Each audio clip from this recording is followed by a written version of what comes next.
Армысыздар? Саламатсыздар қалай? Бүгінгі сабаққа дайынбыз ба? Иә. Олай болса бастайық. Ортаға келе қояйық бәріміз. Жақсы, сөзден бастайық сабағымызды. Мына тақтада сіздер амандық болса мектеп бітірейін деп жатырсыздар. Сіздерді жігерлендіру мақсатында осы бір тақпақты бәріміз хормен бір айтып көрейік, иә? 1, 2, 3 деген, иә? 1, 2, 3.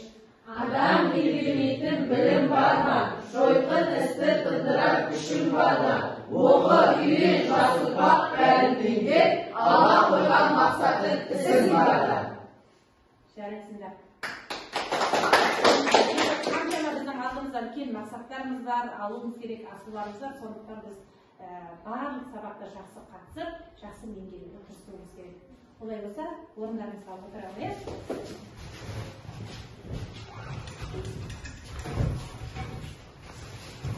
Біз өткен сабақта бір тарауды тәмамдаған болатынбыз, иә? Сол тарауда екі топ стикерлерге сұрақтарыңызды жазып, екі топ бір-бірлеріңізге беріп, өткен тарауды осымен бекітсек деп тұрмын. Ал жаза қойыңыздар.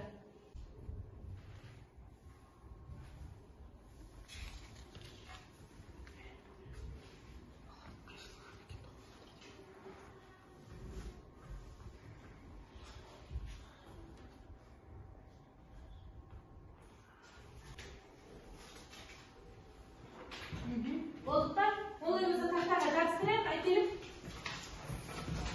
Сіздер мына қаттанда жазыстырыңыздар. Және мына қаттардан бір-бір сұрақтан алып кетіңіздер. Мына жақтан бір-бір сұрақтан алып кетіңіздер. Қарама-қарсы топтар.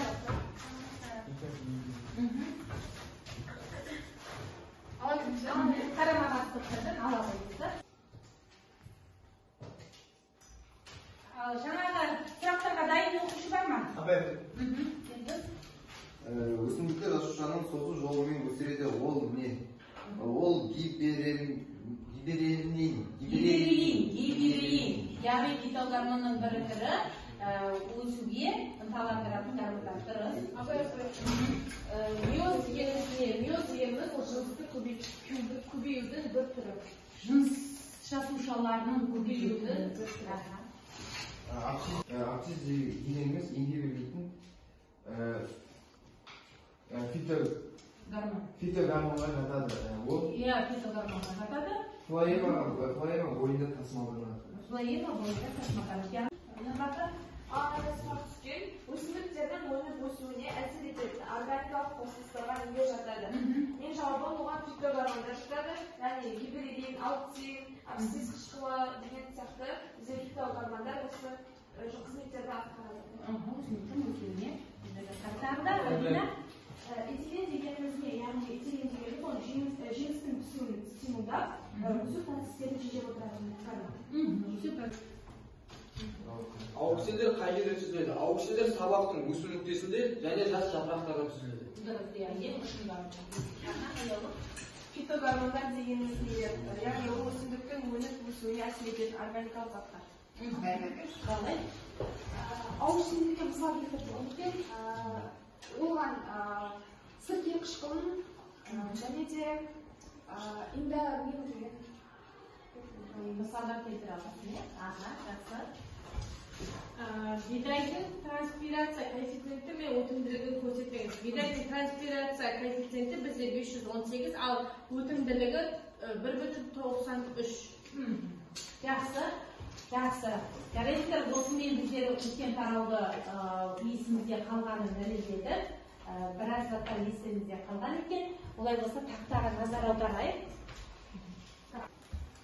Тақтада мен сіздерге екі түрлі сурет бердім.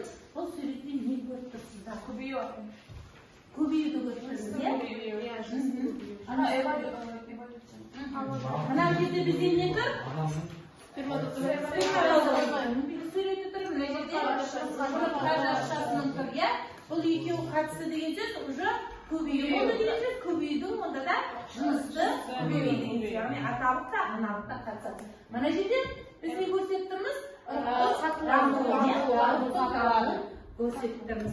Сонда біздің бүгін жаңадан бастайтын тарауымыз көбею туралы болмақ. Көбею туралы болмақ. Енді жалпы көбеюде гаметогенез деген ұғым бар.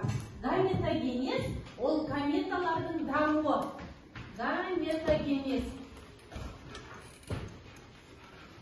Қандай гаметалар бар еді? Аталық және аналық гаметалар бар еді. Бүгін мінекей осыны гаметогенез сабақ тақырыбын жазып қойыңыздар, және бүгінгі оқу мақсатымыз адам гаметогенезінің сызбасын талдаймыз. Жалпы гамета дегенімізде жаңағы айтқан сперматозоидымыз, жұмыртқа жасушасымыз, бұлар гаметалар. Сол гаметалар қалай дамиды?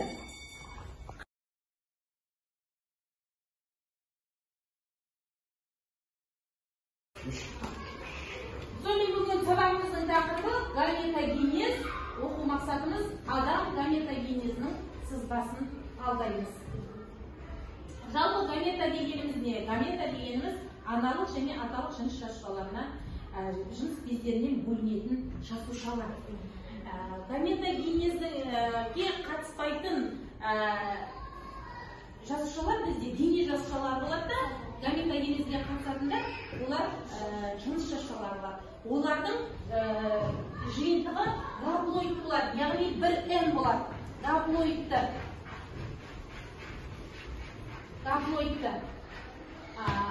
Толық жиынтық бізде қанша болатын еді?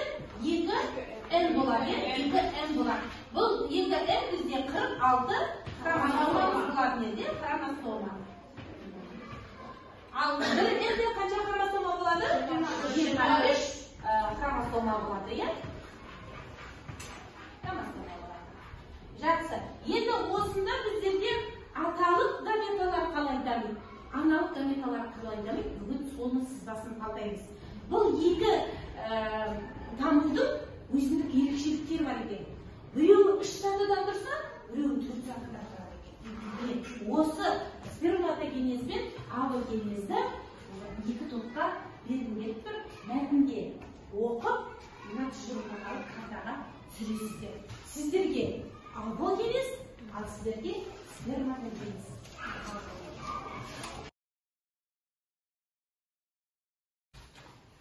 Ал балдар, бүгінгі тақырыпқа кіріспе ретінде мына видеоның бас жағын қарап жүріңіздер. Всем привет, я Никита, это урок биологии. Сегодня мы с вами будем говорить о мейозе и гаметогенезе. Мейоз – это особый вид деления клеток, при котором число хромосом в дочерних клетках становится гаплоидом, то есть уменьшается в 2 раза. Такой способ деления присущ половым клеткам. Мейоз состоит из 2 последовательных стадий. Это мейоз 1, оно же редукционное деление, когда количество хромосом уменьшается вдвое. И следующий этап – это мейоз 2, эквационное деление, оно соответствует митозу, то есть происходит по тем же правилам. Как и перед митозом, перед мейозом происходит репликация. Однохроматидные хромосомы становятся двуххроматидными. И формула становится была 2N2C, становится 2N4C.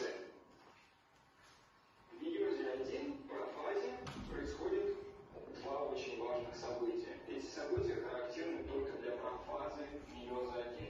Во-первых, происходит конъюгация, то есть сближение гомологичных хромосом. Хромосомы встречаются полпланно. А также происходит косингурия. При косингурии происходит обмен участками этих гомологичных хромосом.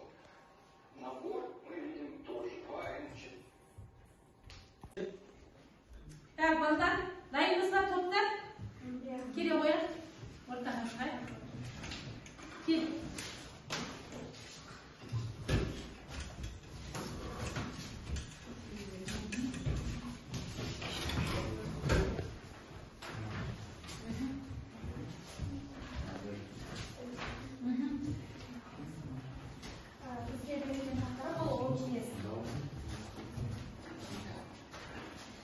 Оогенез дегеніміз аналық гаметалардың түзілу және жетілу процесі. Оогенездің ерекшеліктері, яғни олар жетілу кезінде бір жасушадан 4 бірдей емес гаплоидты жасуша. толық жетілген бір жұмыртқа жасушасы және 3 ұсақ полярлы денешік түзіледі. Екінші, түзілу кезеңінде сыртқы қабаттың бір бөлігі түзіледі, ал полярлы денешіктер жойылады. Бізде мінекей мынандай сызба берілген. Бұл жерде оогения, яғни 46 хромосома, ол 23 хромосомадан миоз арқылы бөлінеді. Сол арқылы мінекей 23 хромосома митоз арқылы 23 хромосомадан бөлініп, мынау екінші полярлық денешік пайда болады. Ал мына 23 хромосома остица, яғни бұдан бір жұмыртқа жасушасы түзіледі, яғни нәтижесінде осы 4 хромосомадан тек қана бір жасуша жұмыртқасы 4 жасушадан бір ғана жасушада қалады, қалған жасушалар бағыттаушы денешік қызметін атқарады. Сперматозоидтар мен жұмыртқа жасушаларының түзілу айырмашылықтары, яғни функцияларына қарай түсіндіріледі. Яғни сперматозоидтар қозғалу мен жұмыртқа жасушаның хромосома гаплоидтық жиынтығының түзілуіне тиіс. Және де бізде аогенез бен осы сперматогенездің ұқсастықтары бар. Мысалы, аогенез де бірнеше кезеңнен өтеді, яғни көбею, өсу және жетілу кезеңдерінен өтеді. Сперматогенез бен аогенез кезіндегі генетикалық процестердің негізгі ұқсастығына қарамастан, олардың арасында айтарлықтай айырмашылықтар да бар. Олар біріншіден түзілу кезеңі тек сперматогенезге тән, ал аогенез барысында, яғни түзілу кезеңі болмайды. Екіншіден, өсу кезеңі ол аогенезге де сперматогенезге қарағанда ұзағырақ болады. Яғни өсу кезеңі аогенезде ұзағырақ болады. Үшіншіден, аогенездің жетілу кезеңінің полярлы денешіктердің бөлінуіне алып келетін бөлінудің біркелкі болмауы сияқты өз ерекшеліктері де бар. Жақсы. Бізде аталық және аналық жыныс жасушалары құрылысы мен қызметі бойынша қатты ерекшеленеді. Сперматозоид кішкентай қозғалғыш жасуша, ол қозғалу үшін энергиямен қамтамасыз ететін митохондрияларға өте бай. Ал аналық жыныс жасушасы адам организміндегі ең ірі жасуша. Ең ірі жасуша, тіпті оны көзбен көруге де болады. Ең ірі жасуша. Жақсы, отыра алыңыздар. Өте тамаша. Ал келесі топ сіздер.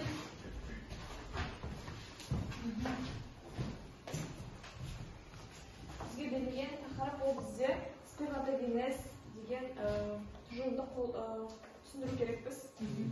Сперматогенез дегеніміз осы аталық гаплоидтардың жетілу және осы гаметалардың осы жетілу процесін айтамыз. Олардың ерекшеліктері бар. Олардың ерекшеліктері бір жасушадан 4 гаплоидты жасуша түзіледі. Сол жасушадан ядросы мен цитоплазмасы тығыздалып, соған байланысты олардың пішіні кішірейеді. Жыныс жасушалардың барлығын гамета деп атайды. Жыныс жасушалары гаплоидты хромосома жиынтығынан тұрады. Аналық жыныс жасушаларын біз жұмыртқа жасушасы десек, ал аталық гаметаларды сперматозоид деп атаймыз. Мына жерде бізде сперматогенез сатысынан түрлі сатылары көрсетілген. Яғни бізде 4 сатыдан тұрады деп айтамыз. Көбею, өсу, жетілу немесе түзілу, сосын қалыптасу кезеңі. Яғни бізде аогенез бен сперматогенезге екеуіне де ортақ, бізде 3 кезең болды. Көбею, өсу, түзілу деген. Ал бізде қалыптасу кезеңі жалғыз бізде сперматогенезде болады. Қарап тұрсаңыздар, мына жерде хромосома сандарында өзгерістер бар. Көбею сатысы өтті. Көбею сатысы, жоқ миоз емес, миоз енді болды. Яғни хромосома 23 есе азайды. Енді бізде хромосома саны сақталып, бізде митоз деген жынсыз бөліну болды. Бұл жерде 4 гаплоидты хромосома сандары сақталған, бізде гаплоидты жиынтықтар шықты. Бізде бұларды біз сперматозоидтар деп айтамыз. Яғни олардың бізде жіпшелері болады. Жіпшелері осы қалыптасу кезеңінде қалыптасады. Ядросы кішірейеді де тұйық пайда болады. Бұл олардың жылдам жүруіне уже жағдай жасайды екен. Жақсы, тамаша, отыра қоямыз. Ал енді бүгінгі сабақты қорыту мақсатында бүгінгі естіген сөздеріңіз бойынша орталықтың тапсырмаларын орындаймыз, иә? Мысалы, мына жерден бүгінгі тақырыпқа қатысты қандай сөзді көріп тұрмыз? Кім тауып береді маған? Тауып тақтаға келе ғой. Ана, немен мышкамен белгілейсің, әйтпесе біздер андай жасамыз ғой. Evet. Наманда. Гаметогенез. Енді осыны мына біреумен сәйкестендіресің. Гаметогенез дегеніміз не? Гаметогенез дейтін жыныс жасушалар түзілу процесі. Басып көр. Тамаша, дұрыс. Жақсы. Келесі. Қандай сөз таптыңыздар келесі?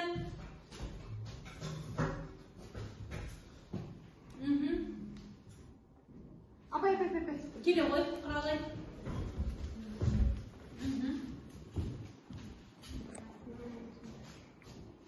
Значит, апай мен сомалық деген Иә. Сонысыз. О, енді дұрыс. Дұрыс, тамаша. Гамета түзілмейді сомалықта. Ол не дене жасушалар бөлінеді, иә? Таптыңыздар ма?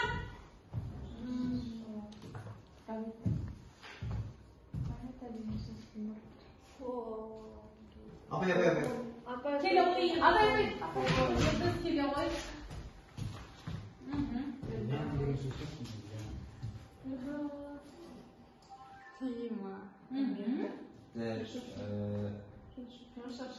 Жыныс жасушалар ма? қалай аталады? Қалай аталады? Қате болып кетті, тыңдалмай. Қайсы таптыңыздар?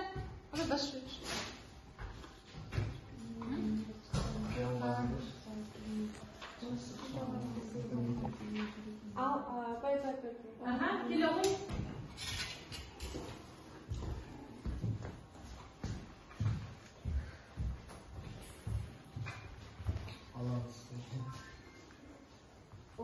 Огоня. Ол бізде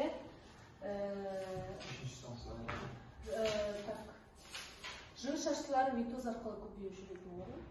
Солай ма? Екінші кезең миоздық көбейіп. Диплоидқа дейін. Огоня кесе азаю. Жақсы. Тағы біреуіміз таптық па? Сонымен аяқтаймыз. Тағы бір сөз шыға ма?